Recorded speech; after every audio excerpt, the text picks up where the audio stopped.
So let's read this question. The question says given a chemical test to distinguish between N-methylethanamine and N-dimethylethanamine. Right.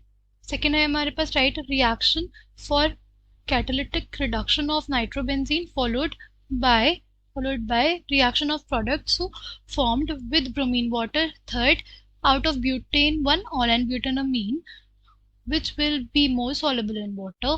B part में दिया हुआ है increase order में arrange करना है aniline ethanamine to ethyl ethanamine को solubility in water के case में और methanamine n dimethyl methanamine and n methyl methanamine को basic strength in aqueous phase में. Right. Key concept for this question is key concept इस question के लिए हो जाएगा अमीन्स. Properties of amines. अगर बात करें ए के फर्स्ट पार्ट की. राइट. अगर हम लोग बात करें ए के फर्स्ट पार्ट की तो हमारे पास एक टेस्ट देना है to distinguish between n methyl ethanamine n methyl n methyl methanamine और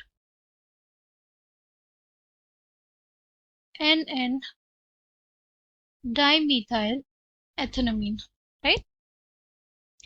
देखो ध्यान से ये हमारे पास एक सेकेंडरी अमीन है. इस पे दो एल्किल ग्रुप्स जुड़े हुए हैं और एक यहाँ पे हाइड्रोजन प्रेजेंट है और इस पे इस केस में ये एक टर्शरी अमीन है. राइट. तो इन दोनों को डिस्टिंग्विश करने के लिए कौन सा टेस्ट यूज किया जा सकता है. तो जो टेस्ट यूज कर सकते हैं वो है हिंसबर्ग रिएजेंट की हेल्प से. राइट. जैसे हमारे पास बेंजीन सल्फोनिल क्लोराइड जो होता है बेंजीन सल्फोनिल क्लोराइड है वो बेसिकली हमारे पास रिएक्शन शो कर देगा एन मिथाइल एथेनामीन के साथ. राइट. और हमारे पास सल्फोनामाइड बन जाएगा इसके केस में. राइट. HCl निकल जाएगा और सल्फोनामाइड इसके केस में बनेगा हमारे पास.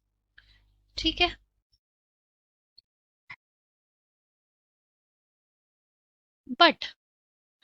बट ये रिएक्शन टर्शरी अमीन के साथ नहीं हो सकती. ये रिएक्शन हमारे टर्शरी अमीन के साथ नहीं हो सकती क्योंकि टर्शरी अमीन के केस में ऐसा कोई ऐसा H नहीं है. राइट. जो कोई ऐसा H नहीं है जिसके साथ बेसिकली बेंजीन सल्फोनल क्लोराइड है वो रिएक्शन दे सके. राइट.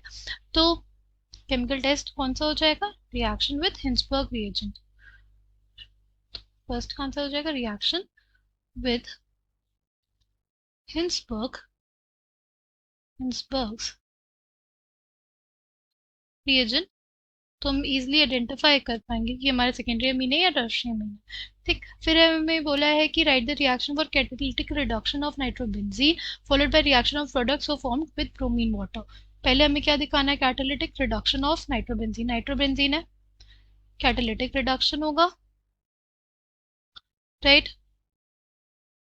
H2NI के प्रेजेंस में result in formation of aniline. Aniline बनेगा. रिडक्शन होगा तो एनिलीन बनेगा और एनिलीन का जब रिएक्शन होगा ब्रोमीन वाटर के साथ तो देखो तो हमारे पास क्या होगा. वो हमारे पास 2,4,6 ट्राई ब्रोमो एनिलीन बन जाएगा. ठीक है. एनिलीन हमारे पास कैसा ग्रुप होता है. एनिलीन हमारे पास एक इलेक्ट्रॉन डोनेटिंग ग्रुप होता है. तो वो इलेक्ट्रॉन डेंसिटी कहाँ बढ़ाता है ऑर्थो और पैरा पोजिशंस पे. राइट. क्या करता है NH2 ग्रुप जो है वो क्या करेगा रिंग को एक्टिवेट कर रहा है. इलेक्ट्रॉन डेंसिटी इधर दे रहा है तो उसकी रेजोनेटिंग स्ट्रक्चर्स अगर हम लोग ध्यान से देखें तो कौन सी पोजीशंस को ये एक्टिवेट करेगा. कि रेजोनेटिंग स्ट्रक्चर्स ध्यान से देखेंगे तो हम लोग इजीली आइडेंटिफाई कर सकते हैं कि ये हमारे पास ऑर्थो और पैरा पोजिशंस पे इलेक्ट्रॉन डेंसिटी बढ़ाता है. ठीक है. को एक्टिवेट करता है.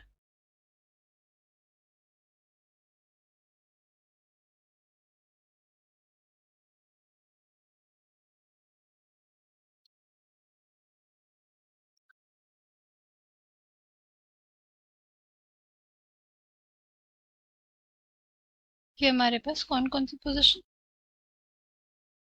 ऑर्थो, राइट, ये दोनों हमारी ऑर्थो पोजीशन और ये पैरा पोजीशन को एक्टिवेट करता है, इस वजह से जो हमारा इलेक्ट्रोफाइल है वो इन तीनों पोजीशन पे जाएगा। ठीक है, सेकेंड रिएक्शन भी हम लोगों ने देख ली। फिर है ब्यूटेन वन और ब्यूटेनामीन, कौन ज्यादा सॉल्युबल होगा? तो ब्यूटेनॉल में हमारे पास क्या है? ऑक्सीजन है। ऑक्सीजन जो होता है वो ज्यादा इलेक्ट्रोनेगेटिव होता है किससे? नाइट्रोजन से। अगर वो ज्यादा इलेक्ट्रोनेगेटिव होगा तो ज्यादा अच्छी हाइड्रोजन बॉन्डिंग बनाएगा, राइट। वाटर अगर है तो हाइड्रोजन बॉन्डिंग क्या होता है? ऑक्सीजन क्या है? ज्यादा इलेक्ट्रोनेगेटिव है हाइड्रोजन से, तो इलेक्ट्रॉन डेंसिटी को वो अपनी तरफ खींचेगा, जिसकी वजह से इस पे पार्शियल नेगेटिव चार्ज और इस पे पार्शियल पॉजिटिव चार्ज है, राइट। ज्यादा इलेक्ट्रोनेगेटिव कौन है? ज्यादा इलेक्ट्रोनेगेटिव हमारे पास ऑक्सीजन होता है, तो ज्यादा अच्छी जो हाइड्रोजन बॉन्डिंग है वो हमारे ऑक्सीजन के साथ ही होगी, राइट। तो इस वजह से सॉलिबिलिटी किसकी ज्यादा होती है? ब्यूटेनॉल की ज्यादा होती है, ब्यूटेनॉल की सॉलिबिलिटी ज्यादा होती है ब्यूटेनामीन से। ठीक है, थर्ड क्वेश्चन का भी आंसर देख लिया। फिर हमारे पास बी पार्ट, उसमें increasing order of property specified. फिर है एनिलीन, एथेनामीन और टू इथाइल एथेनामीन। ये देखना है किसको? Aniline,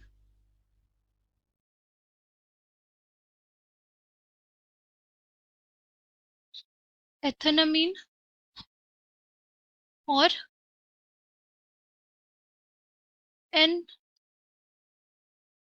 ethyl एथेनामीन, right. ये है टू इथाइल एथेनामीन, एथेनामीन, एनिलीन।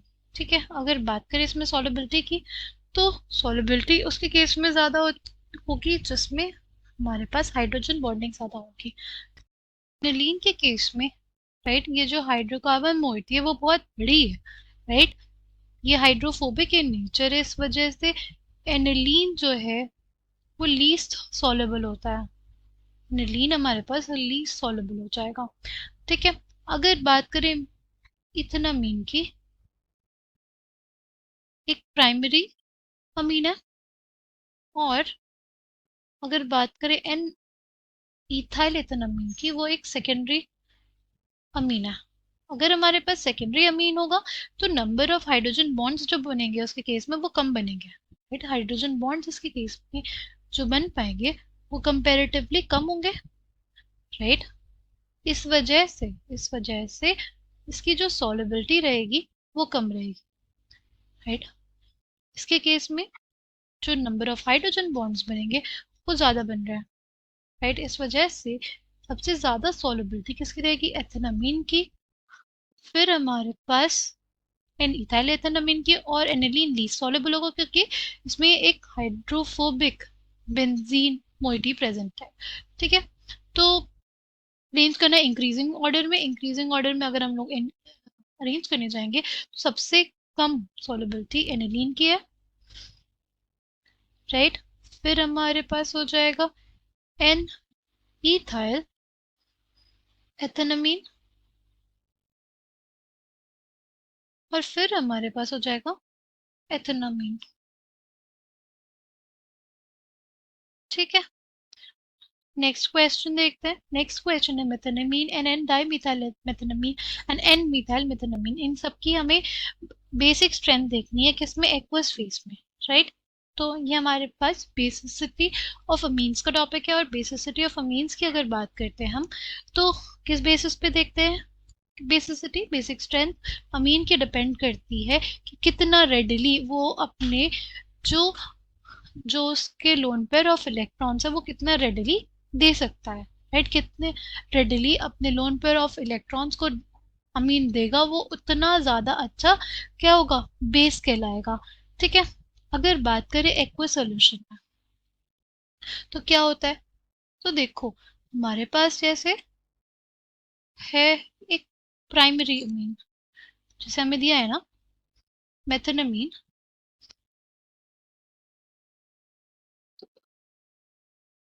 तो क्या करेगा?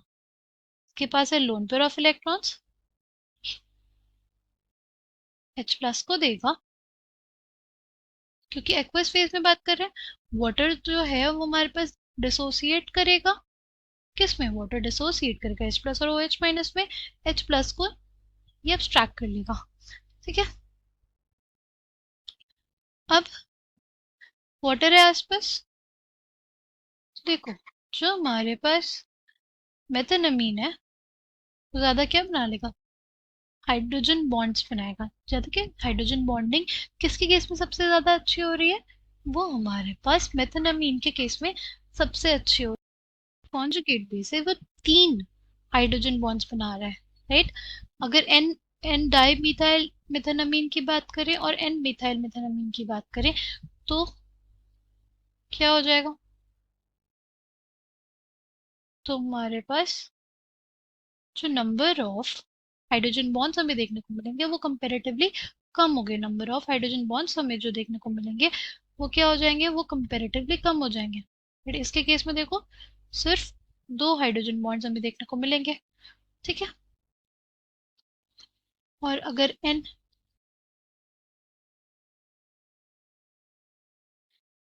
एन डाई मिथाइल की बात करें,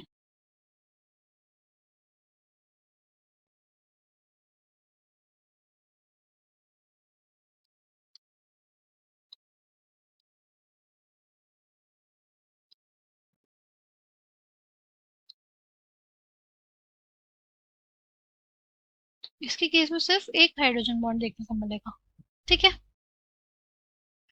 बट एक और फैक्टर है, राइट, बट एक और फैक्टर है जो बेसिकली इफेक्ट करता है किसको?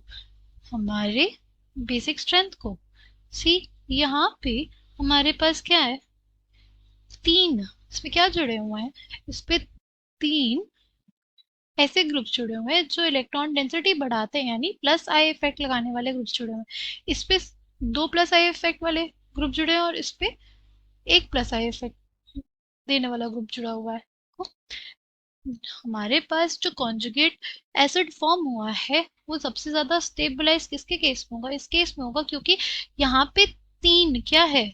ये क्या है? इलेक्ट्रॉन डेफिशिएंट है। और यहाँ पे इससे अटैच क्या है? 3 3 इलेक्ट्रॉन डोनेटिंग ग्रुप से अटैच्ड है। अगर हम लोग देखें सेकंड वाले के केस में, इसमें 2 मिथाइल ग्रुप्स जुड़े हुए हैं जो इलेक्ट्रॉन डेंसिटी क्या कर रहे होंगे? दे रहे होंगे, राइट, प्लस आई इफेक्ट लगा रहे होंगे, ठीक। यहाँ पे एक इलेक्ट्रॉन डोनेटिंग ग्रुप है। तो हमारे पास ये दोनों ही फैक्टर्स क्या है? कॉन्ट्राडिक्शन लेके आते हैं हमारे पास, ठीक है, कॉन्ट्रेरी एक दूसरे के। कि हाइड्रोजन बॉन्डिंग के रिस्पेक्ट में देखें तो सबसे ज्यादा स्टेबल हमारे पास जो फर्स्ट होना चाहिए, फिर सेकंड और फिर थर्ड, ठीक। इंडक्टिव इफेक्ट के रिस्पेक्ट में सबसे ज्यादा कौन स्टेबल होना चाहिए? इंडक्टिव इफेक्ट के रिस्पेक्ट में हमारे पास थर्ड सबसे ज्यादा स्टेबल होना चाहिए, फिर सेकंड और फिर फर्स्ट, राइट। तो ये दोनों फैक्टर्स क्या है? कॉन्ट्ररी है। इसके वजह से दोनों का इफेक्ट अगर देखें तो दोनों के इफेक्ट की वजह से हमारे पास सबसे ज्यादा बेसिक स्ट्रेंथ जो हो जाती है वो सेकंड की हो जाती है, क्योंकि ये दोनों में बीच में है। इस वजह से हमारे पास एन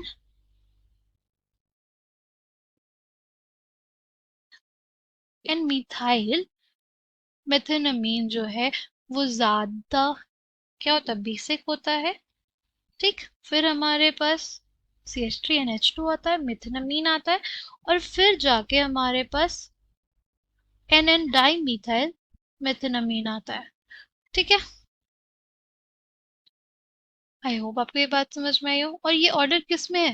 ये ऑर्डर किस केस में रहेगा? एक्वस सॉल्यूशन के केस में रहेगा। ये किस में रहेगा? एक्वस सॉल्यूशन के केस में रहेगा, ठीक है। तो हमसे क्वेश्चन में क्या बोला था? Basic strength in aqueous face increasing order में बतानी है। तो इंक्रीजिंग ऑर्डर सबसे कम किसकी रहेगी? सबसे कम बेसिक स्ट्रेंथ रहेगी एन डाई मिथाइल मेथानमीन की। फिर उससे ज्यादा हमारे पास मेथानमीन की, और सबसे ज़्यादा एन मिथाइल मेथेनामीन की। ठीक है, ये हमारे पास इंक्रीजिंग मॉड्यूल हो जाएगा जैसा हमारे क्वेश्चन बोला था। I hope you understood it well. Thank you all the